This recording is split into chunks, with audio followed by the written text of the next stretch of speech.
Great to be here, 4 years after our IPO, back to the New York Stock Exchange, to see so many familiar faces and some new faces too. Thank you for coming and thank you for your ongoing support. And we are very, very proud of what we've achieved in the last 4 years. Back in 2018, we said that we wanted to build the global platform for luxury.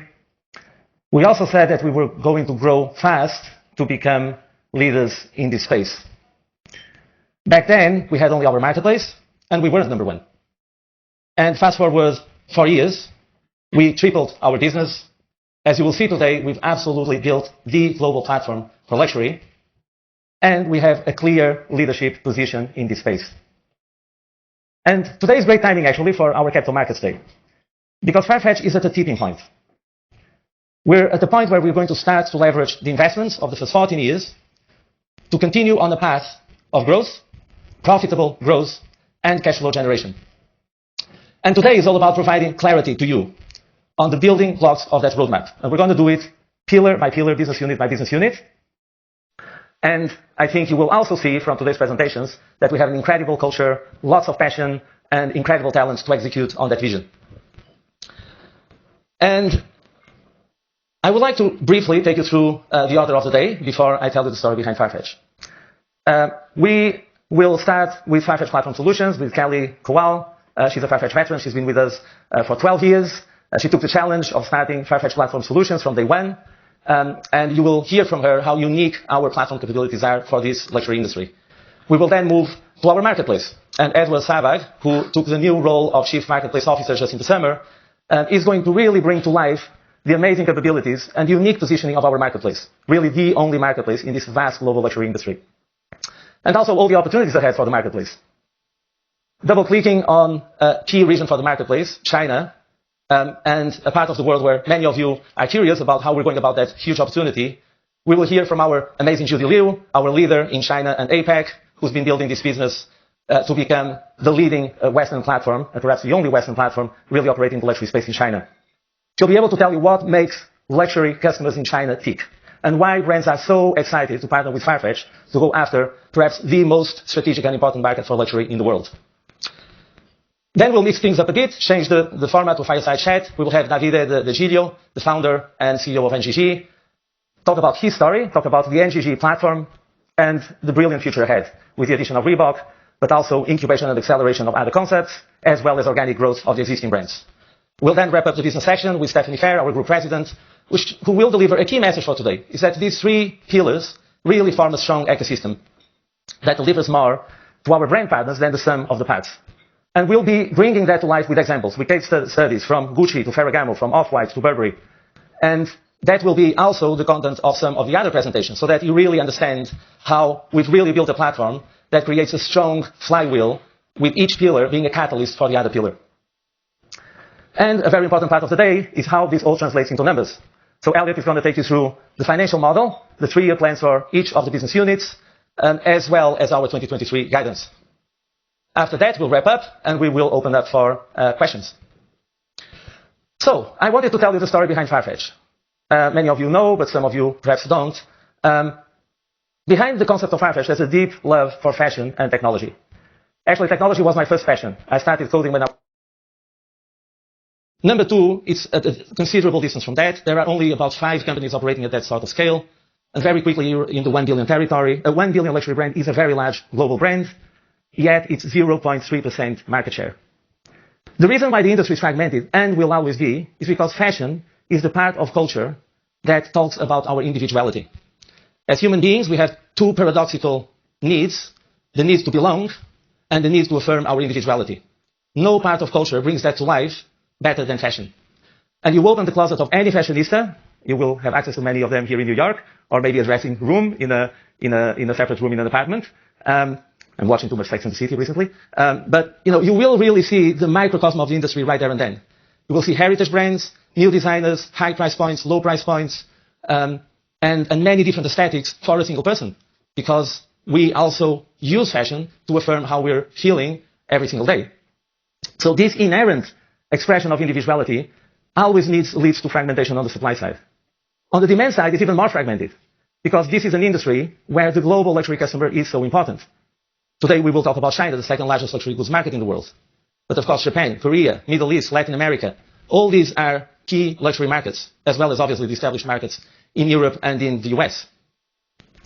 So this fragmentation naturally leads to marketplaces. And this is actually not new. Marketplaces have existed for decades. Fifth Avenue is a marketplace. New Bond Street is a marketplace. Avenue Montaigne is a marketplace. There's a reason why all the luxury brands aggregate in a few blocks, isn't there? I mean, here in Wall Street, you won't find any flagship store from any luxury brand. After the street as a marketplace, we saw the department store as a marketplace. Then we saw the shopping mall as a marketplace. So I remember speaking to the brands when I started Farfetch, and they were, I'm not so sure about marketplaces. And I used to say, well, you sell only on marketplaces. You just call it different names. And then the digital arena comes, and here marketplaces are even more important. Because the cost of switching for the customer in the physical world is actually pleasurable. You come out of Birds of Pullman, cross the street, go to the Gucci flagship store. It's part of the experience. Online, you download 2 apps, deal with 2 customer service systems, input your credit card twice, etc. So naturally, the fragmentation of supply and demand lead to an imperative for a curated aggregation and a marketplace and a platform model to emerge. And in this industry, Farfetch is the platform. And it's the one and only. In any other industry, you have more than one tech company going after the space. In music, you have Spotify and Apple Music. You have then Booking and Expedia in OTAs. And you would have Uber and Lyft in rides, etc. In the luxury space, this vast multi-hundred-billion-dollar industry, there's only Farfetch. And then you have retailers that have done a really good job becoming e-tailers, or you have department stores that open websites. But there's really no application of the platform philosophy with a strong tech DNA apart from Farfetch. And as investors, I think this should excite you in the long term. And this is at the core of our mission. Our mission is to be the global platform for luxury, to connect the curators, the creators, and customers of luxury all around the world. But how did we go about building the platform? Now, this is a very unique industry, and therefore the platform had to be built as per the industry's needs. And we know these needs because we're an insider. We've been operating in the space even before Farfetch, and we've built this with constant feedback and in contact with the needs of our brand and our boutique partners. The fragmentation of supply and demand, as we saw, demands a marketplace, and that's where we started. So we built a marketplace. But this is an industry of brands. It is very important where the brands are sold, and brand.com will always be at the top of the strategic priorities for the brands. But they need to do their brand.com in a specific way, in a luxury white glove way. They need the luxury capabilities that we have developed for the marketplace. So it makes complete sense for us to expose those capabilities so that the best brands and luxury retailers can leverage them to build their businesses. Then this is an industry of creativity. It's really shaped by cultural agitators. And I know as a designer, and Davide will tell you the many stories of all the brands and creatives he supported, that it is very hard to take your ideas off the ground and be able to execute them, produce them, get them to market, especially get them to market direct to consumer in a digital way, which is the future. And it is very important to have original content to drive our marketplace in an organic way. So that led to the final third element of our platform, the brand platform, which we will cover today. The key here is that these 3 pillars, they are obviously built on the same infrastructure, the same API, leveraging the same resources, but they also form an ecosystem, and an ecosystem that brands are increasingly embracing, seeing Farfetch as a holistic, true strategic partner. And you will see that in Stephanie Fair's presentation. And I would just like to quickly explain how they mutually reinforce each other with some very quick examples. There will be many, many examples today, so I'll be very, very brief. So the marketplace helps FPS because we have 600 brands directly on the marketplace. By every day interfacing with the marketplace, they see our capabilities in terms of international distribution, in terms of connected retail, leveraging inventory that is in store. And they want that for their own brand.coms or their own direct-to-consumer strategies. An example of that is Gucci, who started on the marketplace, is now using the same integration they have on the marketplace to sell on Harrods. Then FPS helps the marketplace. Perfect example of that is Richemont. Cartier identified FPS as their solution of choice to leapfrog their digital strategies. That's how the conversation started. The group then identified that YNAB, who were looking to re-platform their business, would also benefit from FPS, and in fact FPS would also be the platform of choice. That led to a conversation, and now the plan, and obviously regulatory approval is still undergoing, but the deal involves all these maisons joining the marketplace. And mind you, these maisons are not sold in our competitors, because they don't do wholesale, and our competitors are retailers. So Cartier, Van Cleef & Arpels, IWC, all these amazing hard luxury goods brands in the Richemont group would not be on Farfetch if we didn't have FPS, if the conversation hadn't started there. And they see the strong synergies about having one single integration, exposing their entire inventory that is sitting in store, not just to their brand.com, their websites, but also to the world's largest luxury destination, Farfetch. Then Marketplace and FPS help the brand platform, as we will see. Thanks to our digital capabilities, NGG was able to grow from around 2 to 20% online direct-to-consumer sales since the acquisition. But of course, NGG is a huge catalyst for the marketplace. Our largest traffic ever in a single day was not a Black Friday, but it was a Nike Off-White drop.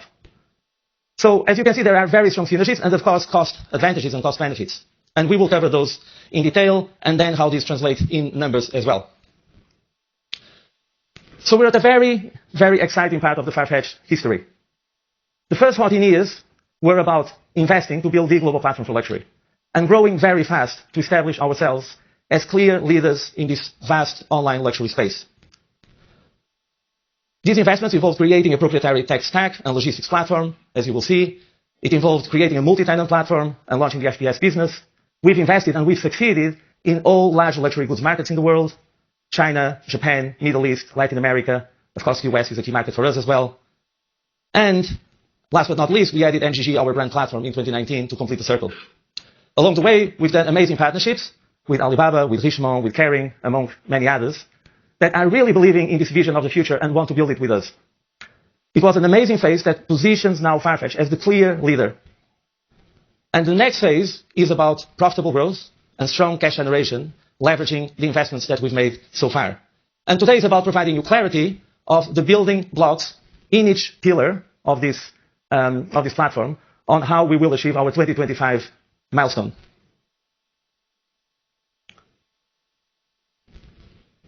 I want to touch on ESG for a minute.